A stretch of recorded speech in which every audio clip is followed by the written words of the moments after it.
It was the first day of summer break.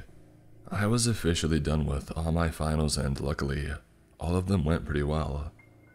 But of course, it couldn't be perfect as the rain poured heavily, painting faint lines on the window's glass as it seeped down. I checked the weather forecast and to my disappointment, it announced that it was going to rain all day and most likely all night as well. So, having no other choice, I decided to binge watch Netflix all day. I powered through half of the second season of Money Heist, but I got bored so I switched the TV onto a music channel and decided to hop on my PC. I didn't even notice how fast time flew by, and before I knew it, it was 10 p.m. I decided to take a break and eat something since I didn't eat anything after breakfast. I went and made some french fries along with some bacon and came back to my room. I placed the plate on my desk and right as I sat down, the music channel was interrupted by a loud man speaking, scaring the soul out of my body. "Hello, we are sorry to interrupt your program, but as you already know, the storm isn't clearing up anytime soon. Please do not go anywhere starting from this point on, as it's dark, and make sure that all the windows and doors to your home are locked. We also recommend shutting off all the blinds and curtains, and whatever you do, do not answer your door, no matter who the person outside says he is." After this, the music program came back up as if nothing had happened. Well, this is weird. All of these precautions for some measly summer storm, I thought to myself. And despite my suspicions, I did as the man said. And before I did though, I took a look out one of my windows. Outside, the gloomy night was accompanied by big drops of water pouring from the sky, while the street lamps barely illuminated the streets, making up for an eerie scene. Getting chills, I closed and locked the window, covering it with a curtain. I did the same thing for every window before checking the time again, 11 p.m. I decided to eat dinner, take a shower, and go to bed, which is exactly what I did. I woke up in the middle of the night, about 2 a.m. Opening my eyes slowly got adjusted to the darkness surrounding me. I yawned, stretching my arms upwards and scratching my head. It was awfully hot in my room for some reason, so, half asleep, I decided to crack open a window. Doing so, I heard thunder and rain, still pouring, and then I remembered what the man had told me hours ago. I shut the window quickly as a sudden rush of adrenaline overtook my body, completely waking me up. Now I can't sleep. Great, I said to no one in particular. I switched the light on and powered my PC. It was going to be a long night. I checked my phone for any messages and, surprisingly, there were notifications from one of my friends. I had 5 missed calls from him and a ton of messages. "Yo dude, this storm is crazy," was the first message, and the others got more chaotic as they went on. It went from saying how crazy and how unbelievably long-lasting it is to, "Screw me man, it bit me and now it's waiting by my door. It's scratching at it like a wild dog." All I did was go on the porch for a cig and it caught me. "Whatever you do, listen to the news reporter. He is not kidding." I tried calling 911, but it says the line is occupied every time. I guess I'm not the only one in this situation. After this, no other messages followed and he was last online at 1 a.m. "What the heck? Who bit you? What's going on?" I texted him in a rush, but got no response.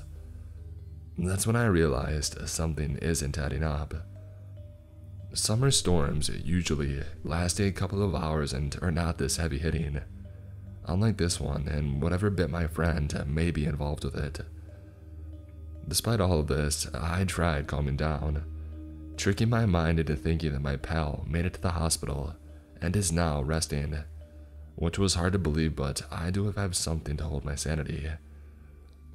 I loaded up a game and played it for some time before blacking out. I awoke with a jump, Sweaty and dizzy. I checked the time. 1 p.m. I didn't bother cleaning myself or dressing. I immediately checked my windows. To my surprise, the storm was dropping the biggest water drops I've ever seen. I had seen a huge thunderbolt hit the ground on the horizon, its sound echoing in my head like an apocalypse siren. There was something else though. Everywhere in the street, there were military cars and black armored trucks. A small military outpost was made outside and men with guns stood around. I think I even heard a few giving orders. What the heck is going on? I asked myself.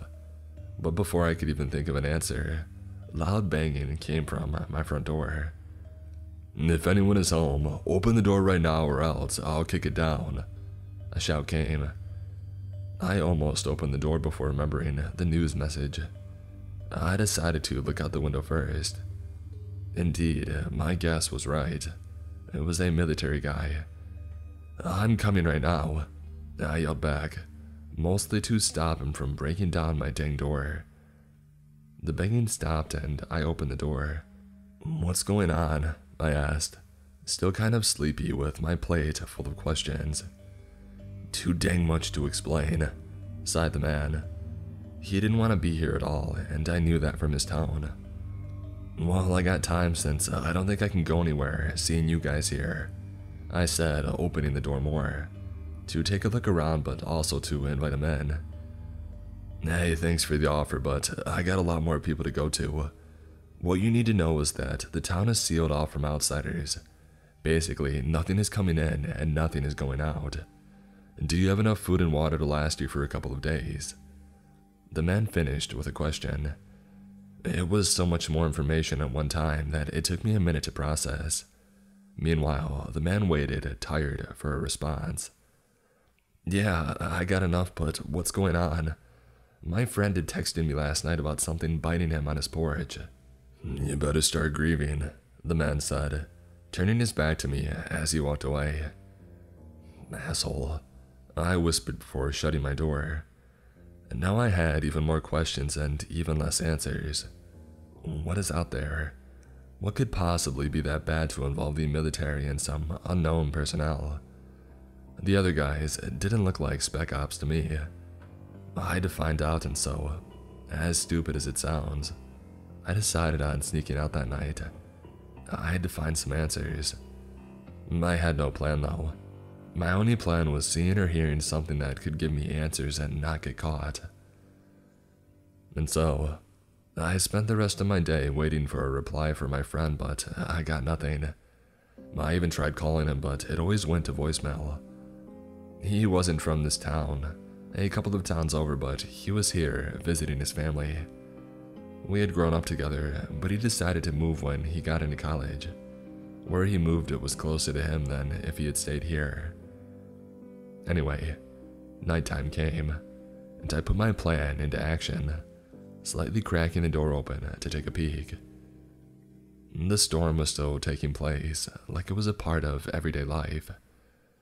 I looked around to see if anyone was surveying or patrolling around, and indeed, a military dude and one of the armor guys were chatting, having a smoke break. I took my chances, running into the cold and dark night, behind a car where they couldn't see me. I had black track pants and a black jacket, being basically invisible if I made my moves correctly. That didn't last long. I checked my phone. 11 p.m. I moved from the car behind a camo green tent, and I heard voices. "So what is this thing? Is it a skin? A Wendigo?" "We have yet to find out, and that's why we've been sent here. What we do know is that it's not large. It's actually pretty small compared to the other things, but it moves quickly and bites to kill. We only have one case of a person being bitten. His wife said that he went to smoke." Josh, I thought to myself. The thing bit him, and as we took samples from him, we found poison in his blood. "Poison? Like venom?" Another voice asked. "Yeah, like venom, but stronger than a cobra's. The guy died shortly after being flown to the hospital." "Crap, we have to get these people out of here," I tried convincing Bossman to give us permission to, but he said, not yet. Asshole. You can say that again, the first voice said. The conversation ended. I heard them shuffling, guessing that they were leaving the tent shortly. I moved quickly behind the car again. I now knew what they were trying to hide from us, and I also knew that I needed to get the heck out of here before all hell broke loose. I decided to go back inside my house, but before I could do so, I felt a heavy touch on my shoulder. Don't turn around, kid. I'm searching you, groaned a voice from behind me. Crap, I whispered. Before I could prepare myself mentally, my whole world went black, like a bag was placed over my head. Out of instinct and being scared out of my mind, I tried fighting it, but my strength was nothing compared to the grip the man had on me. Easy, easy, we don't want you to hurt yourself. Now turn around and walk with me. I'll make sure you won't run into anything. Maybe. He ended the sentence with a chuckle. I walked for what seemed like eternity before I was set down. The bag or whatever was on my head was taken off and I was in a car, most likely one of those heavy trucks. Everyone had their faces covered, so I couldn't see them. Now, before anyone gets angry, what did you hear? A voice boomed suddenly. Nothing, man, I swear. I didn't hear anything. I pleaded, scared for my life. The guy who asked me sighed, tired, before he asked me again. What did you hear? His voice got more serious. I looked around and seeing that I had no other choice, I told them everything that I knew. I felt the tension in the air, like gravity was crushing me between it and the ground. You're going to forget everything you heard and you will sign this paper, agreeing that you won't talk to anyone about this conversation, or the one that you heard. You got it? A rough tone asked rhetorically, while handing out a sheet of paper. Having no other option, I signed it, and right as I was about to hand it back, I heard yelling outside. It's here, it's here. Get around, everyone. A desperate yell came. I felt all eyes on me. Stay here and do not move. Listen to orders, at least this time, the men said before running out of the truck quickly. I wasn't tied up. Their mistake. Did I listen to them? Well, yes, for a few minutes. Between those few minutes, it was complete silence, like the whole world had stopped moving. Then all hell broke loose. I heard shooting and screaming from everywhere around me. It bit me, the thing bit me, help. I heard a man yell. Not long after, the truck's doors flew open, while 3 guys were carrying a wounded one. I felt like a deer in headlights when they stared at me. What's the dang civilian doing here? One man asked, no one in particular. He was caught sneaking on us to get info. He signed a paper though. A bitten guy said through huffs and puffs, trying to breathe. That paper won't make him forget you, idiot. Another man scolded the wounded. It's burning. My whole body is burning. Help me for sake. The wounded guy yelled again. He was bitten on the neck. 3 big dots leaked blood quickly while the light from his eyes faded slowly, like fog on a sunny day. We're losing him. He's bleeding out. The third voice howled. We already lost him. And we're losing everyone else too. We have to get out of here. No, we have to take it down. If it reaches the city, everyone's done for. Everyone nodded, agreeing to this. All of this went down in front of me, like a movie played on tape. I felt a lump in my throat as my fight-or-flight instincts kicked in. Everyone looked at me again. You ever shot a gun before? One asked, looking towards me. I shook my head from side to side, the scaredness and nervousness preventing me from speaking. Well, I guess there's a first time for everything. Take this rifle. The man threw the dead guy's rifle to me. Just don't fully auto it or you'll take your shoulder off. And try your best to hit the creature and not your own team. Shocked, scared, and with adrenaline pumping through my veins like steroids, I nodded, cocking the gun. I have seen a few movies, and since I was a bit of a nerd, I learned about them from the internet, among other things like wars, insects, and more. Anyway, I ran with the guys out of the truck. It was like a battlefield.